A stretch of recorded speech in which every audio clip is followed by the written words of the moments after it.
Welcome to this Studio 5 special presentation. We're going behind the scenes of Kevin Costner's Horizon at American Saga. The film imagines and reimagines the Old West before and after the Civil War. See how the saga unfolds through the eyes of the cast.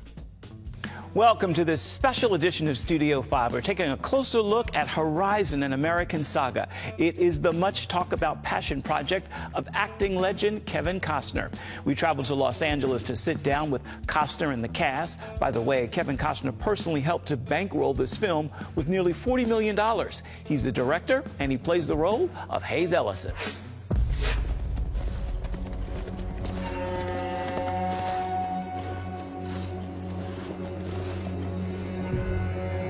Ain't from here. Something you want to say? I will tell you this. In these territories, men will come try you. They will take from you until you are wiped clean from this land. I'm just saying that's something you might want to keep in mind. You and I are standing guard on one of the last great open spaces. That looks like a promising place. The place I might be able to see myself. You just got to keep going. 4 chapters. The first one 3 hours long. No, it's not. It's 251. Okay, we'll take Stop 251. And this has been in your brain since at least 1988. Yeah. To be so massive, take me back to the germination, if you will. It Yeah. had to start small. It What was happened? 2 guys. One was lucky, and the other one was unlucky, and my character was unlucky. Don't do that. I will roll your head right back down to your friends. You think?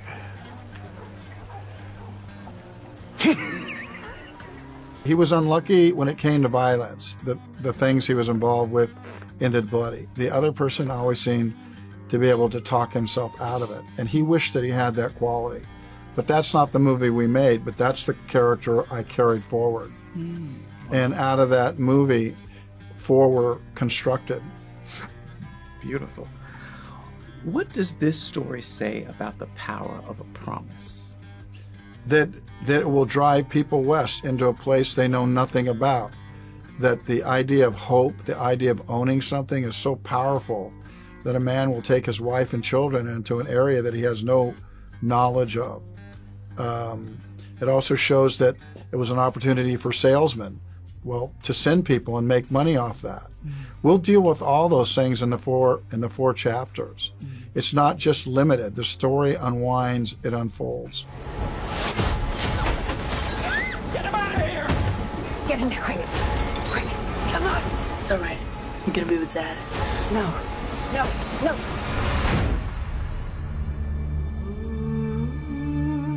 Were you conscious and working hard to make sure this was diverse? That's one of the things I was surprised when sitting down to see, like, just well, how diverse. I don't work that hard at that. I cast Whitney in Bodyguard. It was for a white singer. Yeah. So I did a movie called Black or White because I wanted to show a version of racism that I've seen. So I don't over try. I have the first mayor of Horizon is going to be an African American. So I'm not trying to set things right. What I will do is, if it's Chinese, a Chinese person will play it.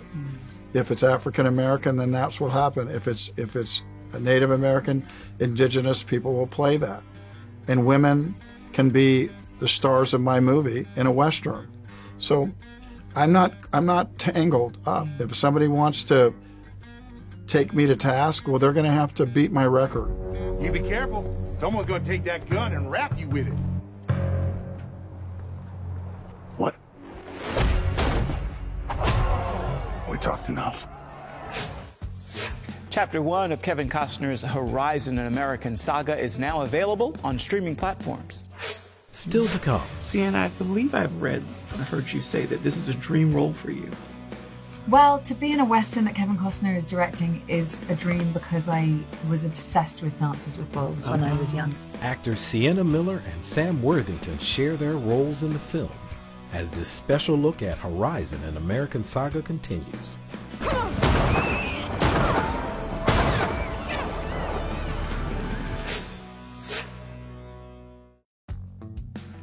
Welcome back to this special edition of Studio 5. We're talking to the creators and cast of Horizon, an American Saga. That includes actors Sam Worthington and Sienna Miller. You just have to stand at the river, and you can see what the men and the women up there see. That's what drove us across the ocean to this country in the first place. Hope.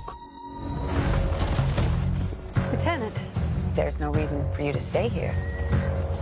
And here you are. Let's begin with the relationship between your characters. How would you both describe the relationship between Francis and Trent? I looked at it as they were star-crossed. That's how I looked at it, in the sense that their lives kind of came at each other from trying situations, especially in the case of Sienna's character. And they, in a weird way, need each other, but are at a time when they may not be able to realize that fully. I think she sees very quickly that, you know, he's the first person she sees when she's saved from a really bad situation, and I think she senses the goodness in that character. The chivalry, the kindness, the reserved aspects of his nature. There's nothing aggressive or, you know, I think she's intrigued by him, and obviously he's easy on the eye, Sam Worthington, so I'm sure there's a little bit of a, you know, I'm sure that helped. You know. You make me blush. Yeah. Ugly Sam Worthington. The men who hunt this land, they're not going to share it with you. What you build, they will burn down. So, Sam, you are First Lieutenant Trent Gebhardt. Is he idealistic, tormented? Who is he? Remember Kevin told me from the very beginning, there was a lot of characters that, if you look at what Costner's created over his time there's a lot of idealistic characters, but they all have this strong moral code. And that was something he said to me. He goes, Trent's got a strong moral code. He understands why he's there. And then I tried to challenge that throughout the movie. So, here's a man that's meant to be bringing order. It's meant to be taking control in the frontier wars, but finds that conflict very complex and hard to understand and grapple with. So he's struggling with that the whole way. Sienna, I believe I've read or heard you say that this is a dream role for you. Well, to be in a Western that Kevin Costner is directing is a dream, because I was obsessed with Dances with Wolves when I was younger. So, so that was the piece that was really enticing. For both of you, what do you think this story says about the faith of people during this time to embrace a promise and to push forward despite? Look, it was a violent time. It's an aggressive journey. I think not only is the natural landscape unforgiving, but what is about to come when they're encroaching on, the indigenous population, those that were here first, and what happens. We were all pretty cognizant of what happened in the West. But to undertake that kind of perilous journey, they'd have to have some faith. They'd have to have some hope that everything's going to work out right. And I think it's kind of an interesting concept that, in a weird way, maybe Kevin's trying to explore. That if you look at a sci-fi movie or a Western, it's reflecting our time now. And maybe he's saying that America might be going through this struggle now, but we've got to have hope that we're going to come out the other side and be able to forgive ourselves for what's happened in the past and go forward. And that's faith. Yeah, indeed. Sienna, this hefty script lands on your desk. 4 of them. 4 of them. What are you thinking when you get? I was like, yeah, the desk broke. No, I thought it must be a series, a TV series, because there were 4 scripts. I didn't realize until I spoke to Gary, I went, what is this? And he went, no, it's 4 movies. They were so detailed. The scenes were long and thoughtful, and the writing was really beautiful. And I was excited. How are you feeling knowing that this is such a big passion project for Kevin Costner? Been working on it since 1988, invested nearly $40 million of his own money to do this. You're cast in this dream project. What's that feel like? Well, I like working with directors that take big risks. I like working with directors that take chances, and put themselves out there. It's an interesting thing, because making a movie is hard. You don't know if that audience if you're going to reach an audience. And I think Kevin just tells the stories that he wants to tell, that he feels that compelled to tell. And this one, as you said, has been with him for 30 years. It's a lot like the voice in Field of Dreams. You know, if you build it, they will come. I think it's kind of haunted him, and now he gets to present it, and hopefully it connects. Yeah, there's something so admirable about sacrificing, you know, yourself for the sake of your art. I don't care what anybody says. Like, that is a noble act, and I respect it deeply. I think, you know, he loves making movies. He loves telling stories at whatever cost, and that's really inspiring. There's no army of this earth that's going to stop those wagons coming, little as they're wanted. So I guess you'd like to explain that to the indigenous? I know. Sienna Miller's entertainment career started as a model before her breakout into acting. Sam Worthington is well known for his role as Jake Sully in Avatar films. Ahead, our Studio 5 special coverage of Horizon and American Saga continues. We sit down with Luke Wilson, Ella Hunt, and Isabel Furman. Now, Isabel, I've heard you say that this is one of your most favorite characters to play? Yes. Why? Well, you're just getting introduced to Diamond in Chapter 1, but when I first read all 4 scripts, I was just really honored that Kevin felt like I could grow with this character. Get him out of here! Get in there, quick. Quick, come on. It's all right. I'm gonna be with Dad. No. Welcome back to this special edition of Studio 5. We continue our talks with the cast of the Kevin Costner Western, Horizon and American Saga. Luke Wilson, Isabel Furman, and Ella Hunt join me now to talk about their roles.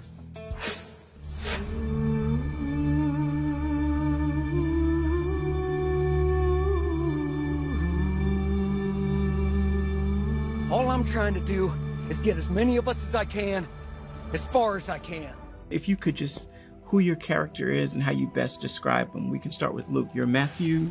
I play Matthew Van Weyden, the captain of the wagon train. He's got kind of an interesting job because he's been elected to this position, but he doesn't necessarily want it. But very simply, he's just trying to get, you know, all these pioneers and settlers, you know, across from western Kansas to this, you know, town in Arizona that may or may not exist. Yeah.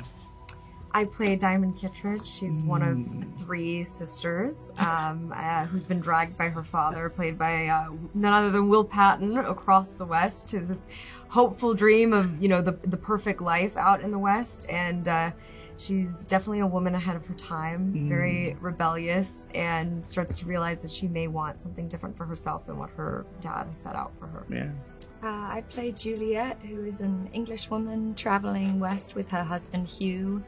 They are traveling towards this dream of a life, and they are naive about what their journey might entail. Nice. Now, Isabel, I've heard you say that this is one of your most favorite characters to play? Yes. Why? Well, you're just getting introduced to Diamond in Chapter 1, but when I first read all 4 scripts, I was just really honored that Kevin felt like I could grow with this character so much. I mean, the saga spans 15 years, and we really have planted a lot of Easter eggs in Chapter 1 and Chapter 2, but, you know, what's different about Diamond is that her journey west is what shapes the woman that she grows into and becomes. And so it's been really incredibly difficult and fun to play a young woman who is forming her opinion and view on the world at a time like this, and how that shapes, you know, the world that she starts to build and the town she starts to build. And I think that that's just going to be definitely a big payoff for audiences as they continue to grow with these characters. And I think a lot of all the characters have their own journeys, but I really feel very grateful that Kevin trusted me with Diamond. I mean, she's great. Speaking of Kevin trusting Luke, so Kevin taps you to play this role, and you learn how long this project has been in his heart and how committed and passionate he is about it. What does that do to you when accepting the role? Yeah, it means a lot to me. And at the time, I didn't know that he'd first had the idea in 1988.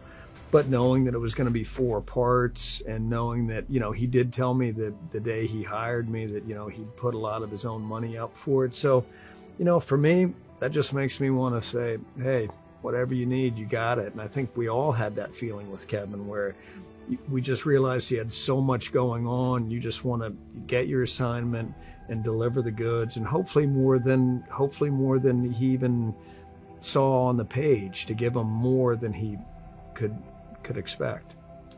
For the women in the room, what does this story say about the role of women? They're very pronounced in this story. What do you think it says? I think Kevin is sort of an archivist who has been collecting over the last 20, 30 years the unsung stories of this time. He is like truly fascinated with this time. And me and Isabel both had a wonderful time reading diaries of the women on the Oregon Trail. You can find them online. They're amazing. And so many of the stories that I read, or the diaries that I read, elements of these women's stories are injected into these films. And we don't see women as much as maybe we'd like to in Westerns, or we haven't, but they were very much there. And it's just a thrill to get to play meaty, delicious characters, and to play women that feel so familiar and yet are dealing with a completely different set of circumstances. And for me, Juliet was a dream character, like a character this kind of character I've dreamt about playing since I was a little girl, like difficult and a challenge to love at times, and really protective of her husband, but ultimately a survivor and gritty and moral, and just I couldn't believe that I got to do this with Kevin. There's also a really cool element to our characters, is that, you know, the women in the film are all stand out in such fierce ways, but our characters really have such an interaction and a bond with each other, and we really both inform each other's growth. Exactly, and that has been really cool to see as we've been, you know, getting to see movie 2, is that, you know, that plays in such a beautiful way, and it starts in movie 1, and so I'm really excited for people to see this whole saga and what Kevin has created for these women.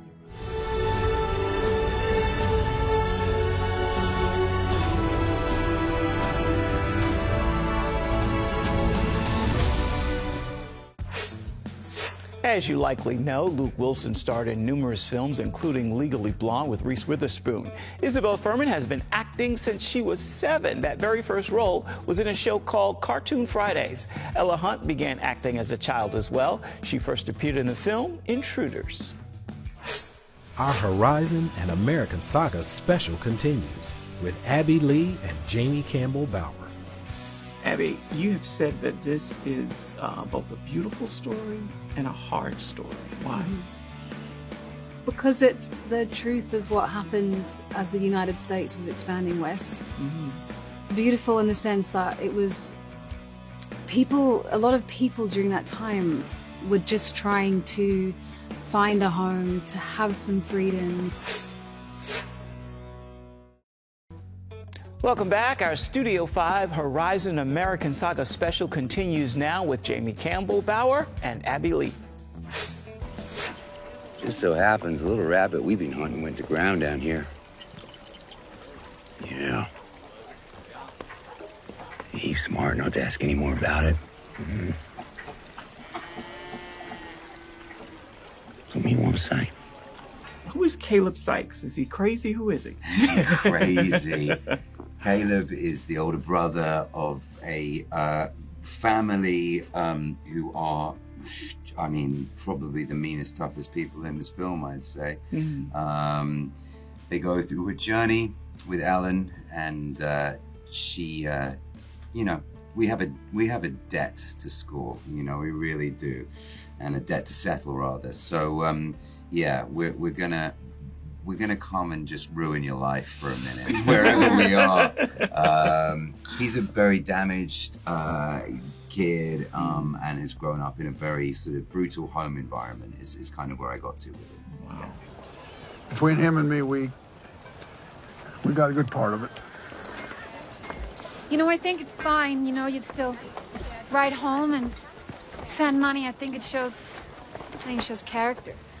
Abby, you have said that this is both a beautiful story and a hard story. Why? Because it's the truth of what happened as the United States was expanding west. Beautiful in the sense that it was a lot of people during that time were just trying to find a home, to have some freedom, to gain some independence. And yet in doing that, they were tearing away the homes of people who had been inhabiting it for a very long time. And so I find that it's not as clear as it just being this evil story. It is the truth of human resilience, of people trying to hold on to their home and people trying to find a home. And they're all led to this very desperate place, which becomes quite brutal. And yet because we're human, everyone has a heart. Yeah. Caleb, there's a scene, well, Jamie, there's a scene with you as Caleb playing opposite Kevin Costner where you're going up a mountain, if you will, and the tension between the two. I don't want to give too much away, but describe that scene, what it was like. Like a rubber band expanding and contracting. It really was. It's a very important moment for Kevin and Kevin's character. It's the introduction of Hayes, and it's where you get to see Caleb's mania, almost. What I love about that scene and what I love about working with Kevin is the subtlety in both the words and the power dynamic between those two characters, but then also the physicality as well, you know, just one character takes the foreground and all of a sudden the other's slightly higher in the background, and therefore, it's just constantly shifting, and that's what builds that tension, as well as us genuinely feeling that too. You know, we really did feel that. There were these real moments of electricity of like, oh yeah, come on, let's go. Like, this is it now. So how can I describe it other than it's tense, it's gnarly, it's gritty, it's real. Unforgettable too. Yes. Abby, who is Marigold? Describe this woman to us. Marigold is, on paper in the film, Marigold is a sex worker who's living in a mining town and sees an atrocity that she then has to flee from the town, and she follows one man and to try and sort of get away and get free. And I think the sort of deeper answer to that is Marigold is a woman who is desperate to be free, who has full of passion and life and wants so much for herself, and yet she's not allowed to have it because the time, the era, the place says she's not allowed it. Women weren't given rights, women weren't given freedom, education, all of those things. So she's a woman who's not meant for that time. She was like supposed to be born now. And so I think it's quite beautiful in playing someone who's bursting to be free. Yeah, I love that. For both of you, real quick, what was it like working with Kevin Costner on a project that he has been trying to get made since 1988? So this is a passion project. He's dumped a lot of money into it. What was it like knowing you're part of this now? Exciting, life-affirming, heartwarming, fulfilling.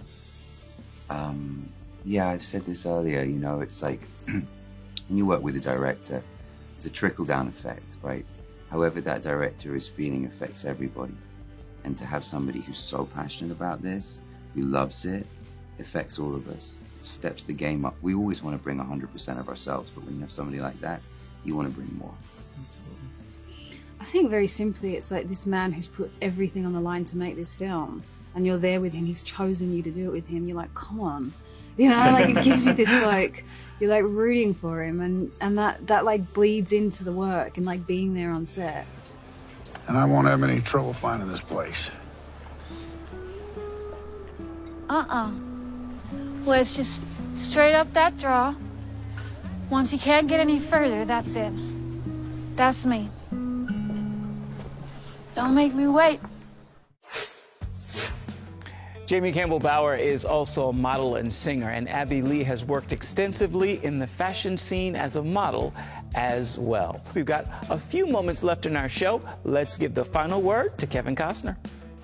You invested a lot of money in this yourself. I imagine you had to have a conversation with your children about this My children investment. had a conversation with me. Wow, what happened? And wanted me to pursue my dream, and they said, we don't care as long as you're happy. It says a lot about who they were. I had a pile of some things that I never thought that I would have. I wasn't able to make my dream. They came to me and they said, we don't need those things. We've had enough. And that just made me want to work harder. But they understand that my dreams are just as important or more important sometimes than hanging on to something because I'm afraid to lose it. Kevin Costner, thank you. That is a great final word for this edition of Studio 5 and this week's look at uplifting entertainment. Until next time, make time to uplift someone around you and then come on back and see where Studio 5 takes you next week. Bye-bye. Thank you for watching.